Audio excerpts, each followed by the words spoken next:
ಒಮ್ಮೆ ಗಣೇಶನ ಜನ್ಮದಿನದ ರಾತ್ರಿಯಲ್ಲಿ ಗಣೇಶನು ತನ್ನ ಅಭಿಮಾನಿಗಳಿಂದ ತನ್ನ ಪ್ರಿಯಮನೆಯ ಸಿಹಿ ತಿಂಡಿಗಳನ್ನು ಸಂಗ್ರಹಿಸುತ್ತಿದ್ದ.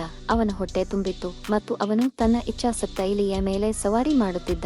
ಒಂದು ಬಾರಿ ಅವನು ಒಬ್ಬ ಭಕ್ತನ ಮನೆಗೆ ಭೇಟಿ ನೀಡಿದ ನಂತರ ಅವನು ಮತ್ತೆ ತನ್ನ ಇಲಿಯ ಮೇಲೆ ಏರಿದ.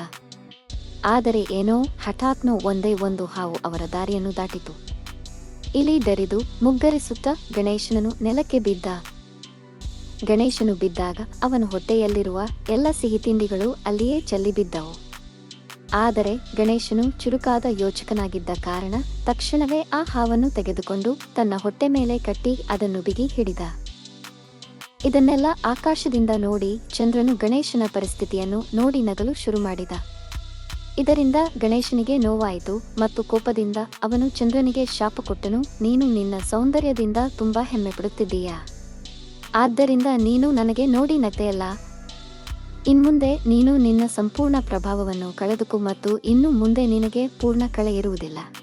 ಚಂದ್ರನು ತನ್ನ ತಪ್ಪನ್ನು ಅರಿತು ತಕ್ಷಣವೇ ಗಣೇಶನಿಗೆ ಕ್ಷಮೆ ಕೇಳಿದ.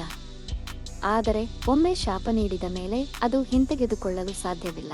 ಆದರೆ ಗಣೇಶನು ತನ್ನ ಶಾಪವನ್ನು ಸಡಿಲಿಸಿಕೊಂಡು, ನೀನು ನಿನ್ನ ಸಂಪೂರ್ಣ ರೂಪದಲ್ಲಿ ಯಾವಾಗಲೂ ಕಾಣುವುದಿಲ್ಲ, ಆದರೆ ನೀನು ಪ್ರತಿ ತಿಂಗಳು ಬೆಳೆಯುತ್ತಾ ಹೋಗು, ಕ್ಷಯಿಸುತ್ತಾ ಹೋಗು.